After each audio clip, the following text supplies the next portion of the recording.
another issue where workers are standing up for their rights in a state that does quite a bit to try to crush workers' rights, and that's the state of Texas. And that is the issue we're talking about specifically here. Unbelievable, just abrogation of workers' rights to water breaks and other things, even in the midst of this massive heat wave. And we are very honored to be joined here by Tevita Uhatafe, who is the first vice president of the Tarrant County Central Labor Council in Texas. Fort Worth, stand up. Tevita, thank you so much for being with us. Thank you for having me, y'all. Well, it's an honor to have you. And I think, unfortunately, a lot of people around the country have seen maybe the headline that workers in Texas have been denied, at least legally required, water breaks. Tell us what's happening here with this issue, which seems, it just seems shocking given where we are weather-wise.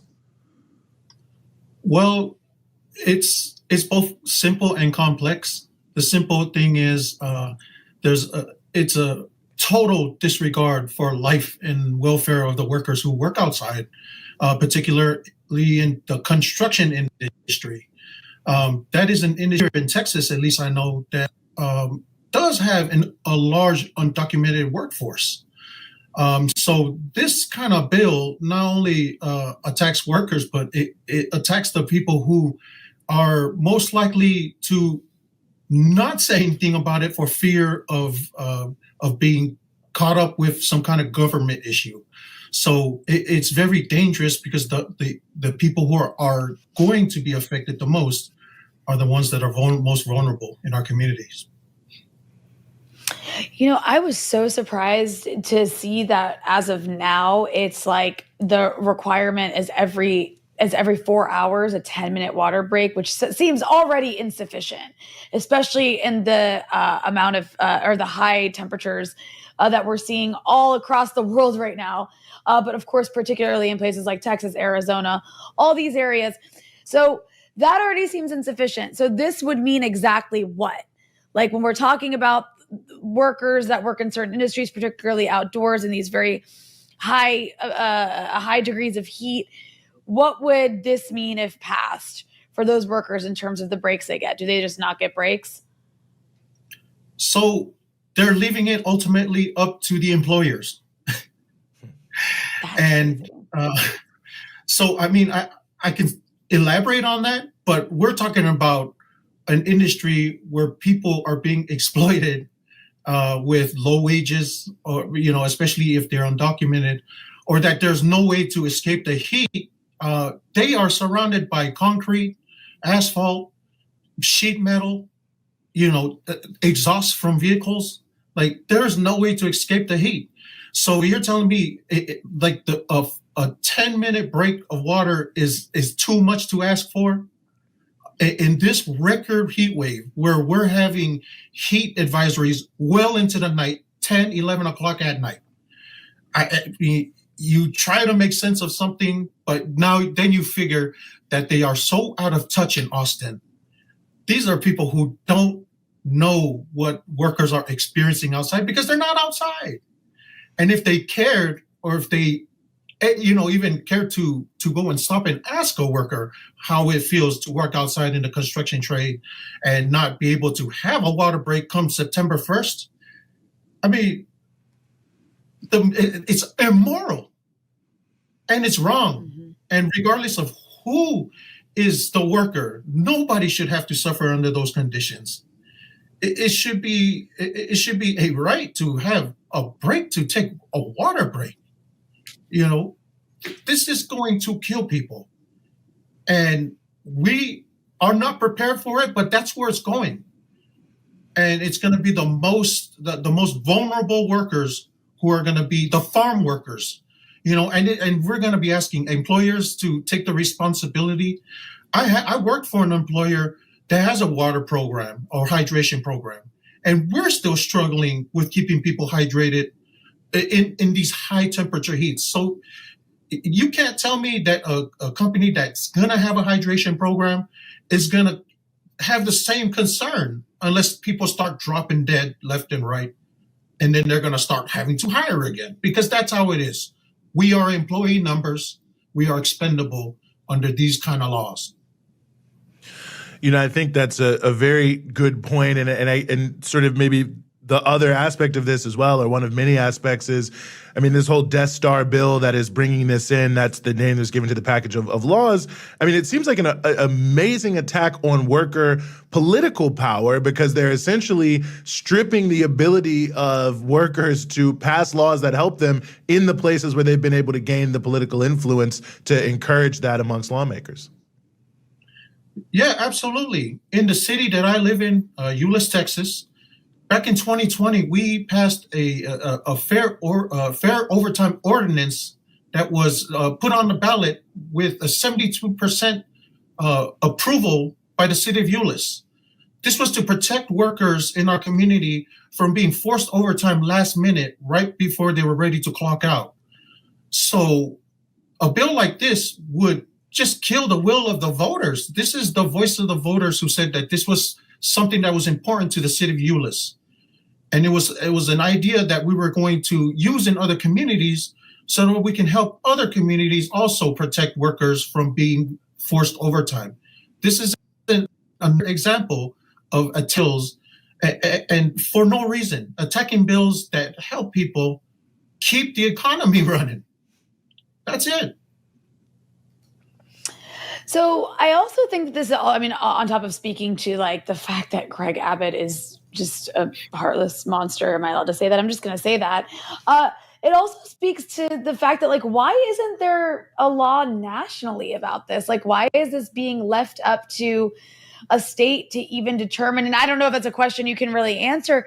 I guess I would just have assumed that in a country as developed as the U.S., there would be this water breaks would be like just a part of what exists for like worker safety across the country, and not left up to this or that governor or legislator or like kooky person here or there being funded by whatever industry to make sure that workers have like zero rights whatsoever, even the right to water. No, that's a great question. And that's a question that we all should be asking each other. Like, how in this most developed country on the history of the world, why are we still talking about what is good enough for a worker to have as far as a break? Because without our production, there is no income for anybody, whether it's the boss or the employees. So why would you want to kill off your workforce? What motivates you to take away a break, which could mean life or death, literally, especially in this kind of heat? Why would you want to hurt your workforce and then have to deal with the whole narrative of nobody wants to work, you can't find anybody? Well, you can't find anybody if you're killing them. And that's what's going on here. And you would think that the federal government would get their act together, but there is so much politics that is put into play of people's lives. And the people who are affected the most are the workers first and their families. Because nobody else is going to be most affected except for that family that's going to have a loved one who's lost, who's the main income, and now they're left to figure out, what do we do? This is a moral issue that this country needs to address. I was hoping you could also talk about how workers are organizing, standing up, and fighting back against this law and other unjust practices there in Texas. I think, nationally, a lot of people just think, oh, Texas, very right-wing country. But I know that, very right-wing state. But I know at a lower level, not a lower level, but, beneath that headline, there's a lot of worker organizing and a lot of progressive folks who are putting shoulder to the wheel, as it were. So I was hoping you could talk a little bit about that.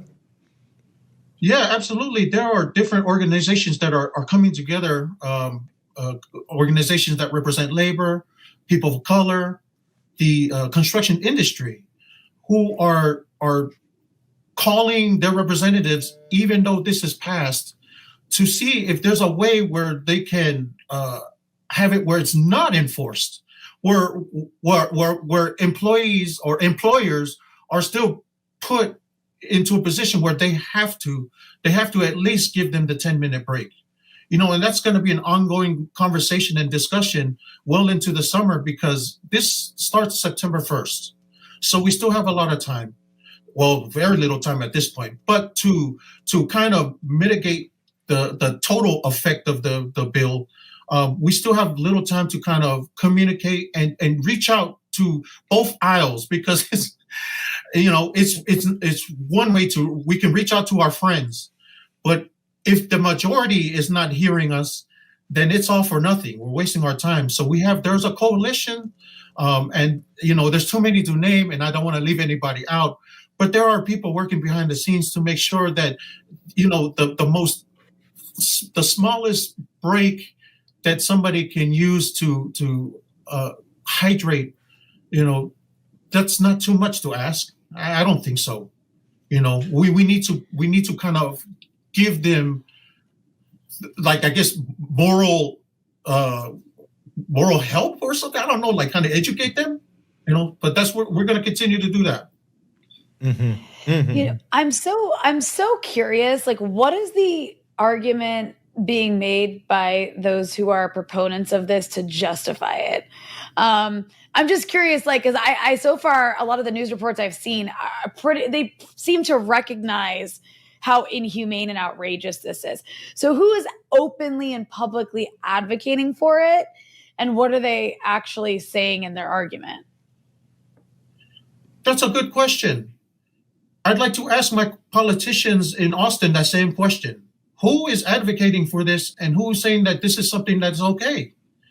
Because if you're saying it's not okay, you're saying that there might be something, an issue with the means of production.